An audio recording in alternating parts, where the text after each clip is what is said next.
नमस्कार, मैं हूं देवानंद नायक और आप देख रहे हैं डीएन लाइव। इस वक्त की बड़ी खबर ग्वालियर से आ रही है, जहां पर एडवोकेट अनिल मिश्रा को रामचरितमानस पाठ के करने से प्रशासन द्वारा रोका गया, जिसको लेकर एक बड़ा बवाल बन गया और कलेक्टर के विरोध में जहां नारेबाजी की, कलेक्टर को सनातन विरोधी बताते हुए नारेबाजी की गई। आइए जानते हैं क्या कहना है एडवोकेट मिश्रा का।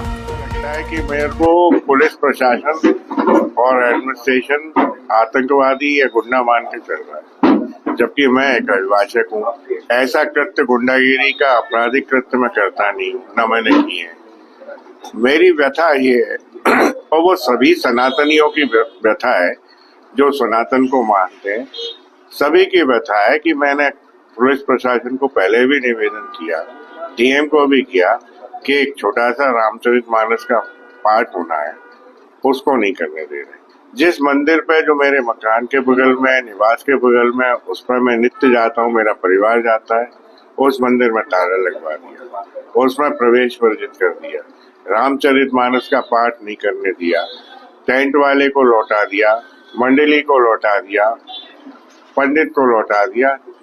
ये तो स्थिति है। मतलब सनातनियों के अगेंस्ट क्यों होता जा रहा है प्रशासन, मेरे समझ नहीं आ रहा। क्या इतने ज्यादा दबाव में प्रशासन कि सनातनियों को उनका काम कोई पूजा पाठ नहीं करने देगा, उससे वंचित करेगा, या कंडीशन लगाएगा कि आप अभी ना करें, कल नहीं करें, आप बाद में कर लेना, हम करवा देंगे।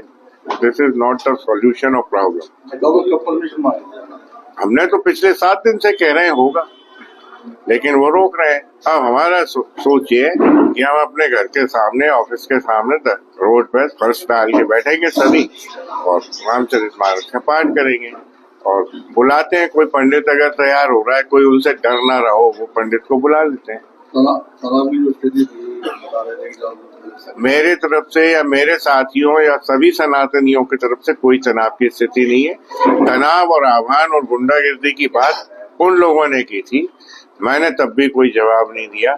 लेकिन ये पुलिस प्रशासन और एडमिनिस्ट्रेशन की ड्यूटी है कि हमें कम से कम अपने धर्म, कर्म और जो हमारे रिलीजियस सेंटिमेंट्स हैं उनसे न रोके, अन्यथा ये अच्छा नहीं होगा। आंदोलन कौन सा वापस? आंदोलन मैंने किया ही नहीं था। मैंने तो अपने उनने कहा था, उनकी इच्छा है, वो उनको आंदोलन स्थगित करना हो, आंदोलन करना हो, ये उनकी इच्छा है। मेरे मत में मेरा कोई आंदोलन नहीं था, मेरा तो एक विचार था जो मैंने व्यक्त किया और वो विचार पुनः व्यक्त करता हूँ कि ऐसे अन्यायपूर्ण कानूनों को समाप्त करना चाहिए। SC/ST एक्ट ऐसे जो बेवजह लोगों पर लगाए जाते हैं, जो ओबीसी पे सबसे अधिक लगते हैं। नंबर 2, सनातन की स्थापना हो देश में। नंबर 3, आरक्षण समाप्त हो के आर्थिक आरक्षण की व्यवस्था की जाए। और नंबर 4 मेरी थी कि जिसने संविधान की रचना को लिखा, उन महान विभूति स्वर्गीय श्री PN राव की स्थापना सामने आए। पुजारी जी, अभी कुछ लोग आए थे करने के लिए, यहाँ पर सुंदरकांड की बात की जा रही है, क्या ताला डाल दिया गया, कुछ ऐसी बात सामने आई? नहीं, वो SP सर ने मना किया था। आज जो है रामचरितमानस का पाठ करने जा रहे थे मंदिर में, लेकिन इसके बाद में कुछ ताले लगा दिए हुए हैं मंदिर प्रबंधन द्वारा, या इस तरह से क्या मामला? यहाँ पर पटेल नगर में एक सिद्धेश्वर हनुमान जी का मंदिर है। यहाँ पर साल भर और 24 घंटे अखंड रामायण का पाठ चलता है। पहले भी चल रहा था, अभी भी चल रहा है और आगे भी चलता रहेगा। मंदिर में ताले जैसी कोई बात नहीं है और मंदिर का जो प्रबंधन है वो मंदिर में मौजूद है और मंदिर खुला हुआ है।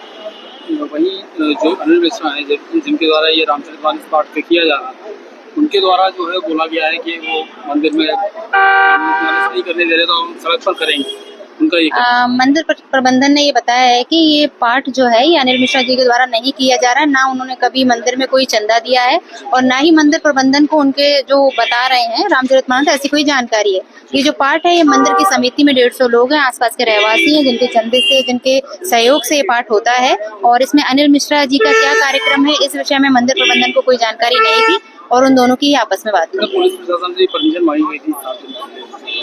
फिलहाल हमारे पास ऐसी कोई परमिशन या आवेदन नहीं आया है और यदि उन्होंने किसी और कोई आवेदन दिया है तो उसमें मुझे जानकारी है। मैम, ये जो मंदिर में बता रहे रामचरितमानस का पाठ नहीं करने का आरोप लग रहा है लगातार पुलिस पर, उसका धरने पर भी बैठे अनिल मिश्रा जो समर्थक हैं, तो किस तरह का पूरी शांति बहाल की गई है?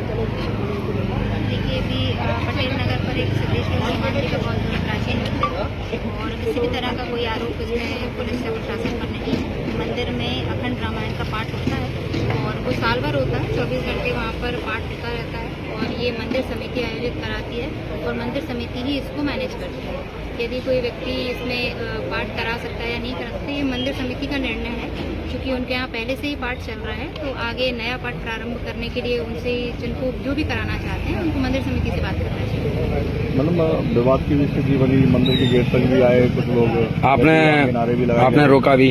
आपने भी रोका, आपने भी नारे लगाए। उनको कुछ गलतफहमी हो गई थी कि इसमें पुलिस या प्रशासन का कोई रोल है। इसमें मैं उनको यही समझाने का प्रयास कर रही हूँ कि इसमें पुलिस या प्रशासन का रोल नहीं है, ये मंदिर का निर्णय होता है। मंदिर की एक प्रशासनिक समिति है जो ये निर्णय करती है कि कौन व्यक्ति वहाँ पे क्या आयोजन कर सकता है। क्योंकि वहाँ पूर्व से ही अखंड रामायण का पाठ जारी है, इसलिए मंदिर समिति द्वारा इसमें जो भी बातचीत की गई है और इसमें मैं यही बता रही थी उनको कि आप जो भी आयोजन करना चाहते हैं मंदिर समिति से बातचीत कर सकते हैं। मैम समझाइश दे दी गई है, लेकिन आगे की क्या स्थिति है? फिलहाल समझाइश दे दी गई है, वो यदि चाहें तो मंदिर समिति